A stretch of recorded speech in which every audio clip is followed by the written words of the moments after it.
తాకట్టులో ఉన్న మీ బంగారం ఈ రోజు ఎంత ధర చేస్తుందో కొమ్మూరి గోల్డ్ వాళ్ళకి కాల్ చేస్తే ఫ్రీ గోల్డ్ కాస్ట్ చెక్ చేసి చెప్తారు.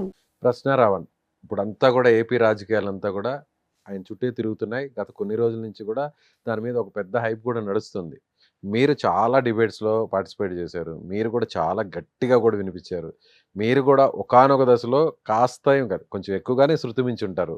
సో అది ఎందుకంటే మీ పార్టీ వాయిస్ని అవతల మాట్లాడేటువంటి వాళ్ళు ఏదన్నా కట్టు తప్పితే మీరు కూడా ఆటోమేటిక్గా కొన్ని సందర్భాల్లో జరుగుతుంటాయి. కానీ ప్రశ్న రావణ్ మీద పెట్టినటువంటి కేసులు 1, 2, 3, 4, 5 చివరికి 6వ కేసులో ఉపా చట్టాన్ని ప్రయోగించి జైల్లో వేశారు. సో మీరు ఒక అధికార ప్రతినిధిగా, మీరు ఒక ఫైర్ బ్రాండ్గా, మీరు కూడా అదే స్థాయిలో కూడా మీరు అగ్రెసివ్గా మాట్లాడుతుంటారు కదా, ఇది కరెక్టా? ప్రశ్న రావంది మాది వేరు వేరు. మీరు కూడా అతిక్రమించుంటారు, కేవలం కొంచెం ఎక్కువగా మాట్లాడి ఉండుంటారని నేను ఛాలెంజ్ చేస్తున్నాను. మీరు మా అన్ని కూడా వీడియోలన్నీ చూడండి, మా డిబేట్లన్నీ కూడా చూడండి. ఇక్కడ సింగులర్ వర్డ్ వాడుంటాం, కానీ న్యూసెన్స్ వర్డ్ వాడుంటాం. ఏమండి సింగులర్ వర్డ్ వాడచ్చు? సింగులర్ వర్డ్ అవతల ఒక రాజకీయ పార్టీకి అధికార ప్రతినిధిగా ఉన్నాం, మీరు వాడచ్చు సింగులర్ వర్డ్? అవతల వాళ్ళు వాడే మా భాష అవతల వాళ్ళు గౌరవంగా మాట్లాడితే మేము గౌరవంగా మాట్లాడతాం. వాళ్ళు రెచ్చిపోయి ఏదేదో మాట్లాడినప్పుడు మేము సింగులర్గానే మాట్లాడతాం. ఇప్పుడు మా పవన్ కళ్యాణ్ గారి గురించి మేము పవన్ కళ్యాణ్ గారు అన్నప్పుడు, మేము జగన్ గారు అన్నప్పుడు, చంద్రబాబు నాయుడు గారు అన్నప్పుడు వాళ్ళు కూడా అలాగే మాట్లాడాలి. వాడెవడు వీడెవడు అన్నప్పుడు మేము సింగులర్గానే మాట్లాడతాం. ఎక్కడ అదేమి ఇది కాదు కదా, గౌరవం వరకు మాత్రమే గౌరవంగా మాట్లాడేది. మామూలుగా ఉండేటప్పుడు ఆయనకి లేనప్పుడు సింగులర్ వర్డ్ ఏమి తప్పేం కాదు. ఎక్కడన్నా ఇచ్చిపుచ్చుకునే గౌరవంలోనే గౌరవం ఉంటుంది. సింగులర్ వర్డ్ ఎక్కడ అది అన్పార్లమెంటరీ లాంగ్వేజ్ కాదు కదా. అక్కడ వరకు మాట్లాడాం మేము, ఓపెన్గానే చెప్తున్నాను. కానీ ఇక్కడ ఈ ప్రశ్నారావణ్ వరకు వచ్చేసరికి ఆయన ఎంటైర్ కాన్సెప్ట్ డిఫరెంట్. ఆయన దేశం నాకు నచ్చలేదు, నాకు ఈ దేశం అంటే ఇష్టం లేదన్నప్పుడు మాట్లాడినప్పుడు మేము ఎందుకు మాట్లాడకూడదు? ఒక కులాన్ని ఒక మతాన్ని తిడుతున్నప్పుడు అలాగెలా మాట్లాడుకోకూడదు? నోట్లోనే అని చెప్పి అక్కడి వరకు వచ్చి ఆ వర్డ్ వచ్చే పరిస్థితులు, ఆ హావభావాలు ఇష్టానుసారంగా ఏదో ఈయన కొట్టేస్తున్నట్టు ఈయనే పెద్ద దీనిలాగా వచ్చినప్పుడు ఎందుకు మాట్లాడకూడదు? అంటే ఆ ఒక్క డైలాగే అతన్ని జైలుకు పంపించిందే మీరు అన్నారు కదా. డైలాగే ఇప్పుడు రావణ్ని జైలుకు పంపడానికి మెయిన్ ప్రధానమైన కారణం విజయ్ గారు ఒకటే, దేశం కోసం కామెంట్ చేశాడు ఆయన. ఎవరైతే యాంటీ సోషల్ ఎలిమెంట్స్ ఉన్నాయో వాళ్ళందరినీ సపోర్ట్ చేశాడు. ఇది ఒకటే కాదు, రకరకాల కేసులు ఉన్నాయి. ఒక్కొక్కరు ఒక్కొక్కలాగా ఎవరు ఎలా పెట్టారో, వాళ్ళకి ఏం నచ్చలేదో వాళ్ళ ప్రకారంగా చేసుకున్నారు. ఒక ప్రశ్న రావణ్ గురించి ఇప్పుడు ఎంత మాట్లాడాల్సిన పని లేదు.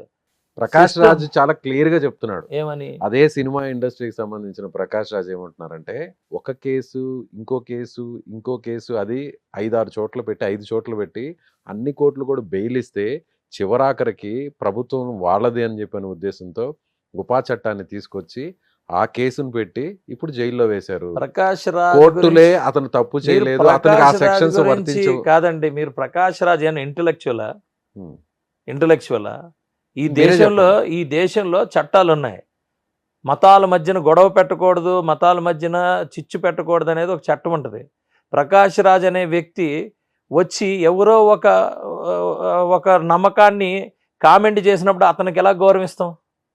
మీరు చెప్పండి. మీ నమ్మకం, ఇప్పుడు మేము ఒక పల్లెటూరులో ఉంటాం, ఆ ఊర్లో ఉన్న దేవతకి మేము గౌరవిస్తాం.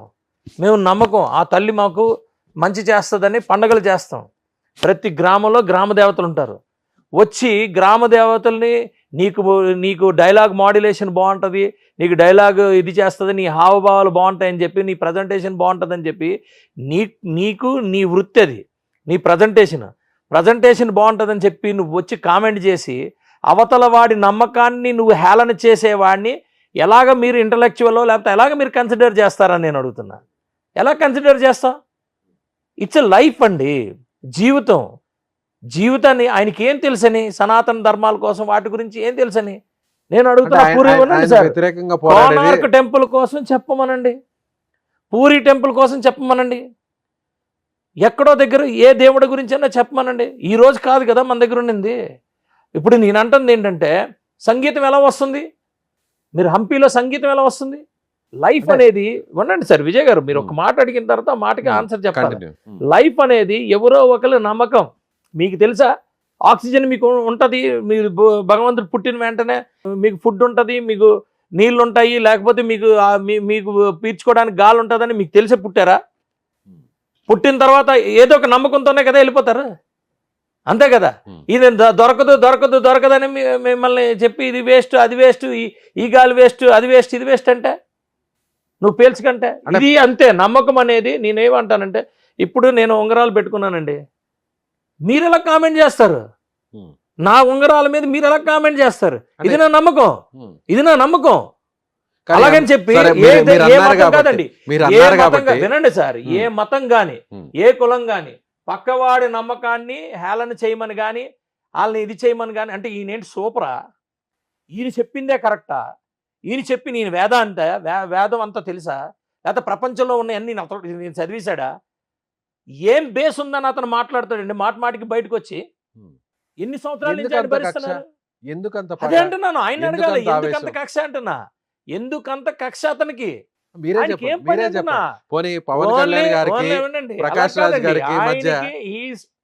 మాకున్న ఇన్ఫర్మేషన్ ప్రకారం ఆయన డబ్బులు తీసుకొని చేస్తున్నాడు అనేది మాకున్న ఇన్ఫర్మేషన్.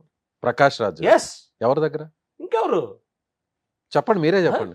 పెయిడ్ ఆర్టిస్ట్ అయినా అదే ఎవరి దగ్గర తీసుకున్నారు? వైఎస్ఆర్సీపీ నుంచే. ఇప్పుడు వైఎస్ఆర్ పార్టీ ప్రభుత్వం ఉన్నప్పుడు ఈయన ఎందుకు ప్రశ్నించలేదు? ఈయన అప్పుడు అక్కడ పోటీ ఇండిపెండెంట్ గా పోటీ చేసింది కూడా ఇప్పుడు ఆయన వైఎస్ఆర్సీపీ ఫండింగ్ నుంచే పోటీ చేశాడా కర్ణాటకలో? కర్ణాటక ధర్మస్థలంలో కూడా అలాగే చేశాడండి. అక్కడ అంతా కూడా ఆయన కుట్రంతా బయట పెట్టగానే డైరెక్ట్ ఇక్కడికి వచ్చాడు. ఇక్కడ ఏం పని అంటున్నాను నేను, ఆంధ్రప్రదేశ్ లో అతనికి ఏం పని అంటున్నా? దేశంలోని మీరు హిందూయిజంలో ఇంకొకరినో ఇంకో దేవుణ్ణో మీరు ఎందుకు హేళన చేసి ఎలా పడితే అలా మాట్లాడతారు? అలా ఉందా చట్టంలో, రాజ్యాంగంలో అలా ఉందా చెప్పండి? అంటే ఆయన సనాతన ధర్మానికి వ్యతిరేకంగా ఉన్నాడా, లేకపోతే మోడీకి వ్యతిరేకంగా ఉన్నాడా, లేకపోతే పవన్ కళ్యాణ్కి వ్యతిరేకంగా ఉన్నాడా?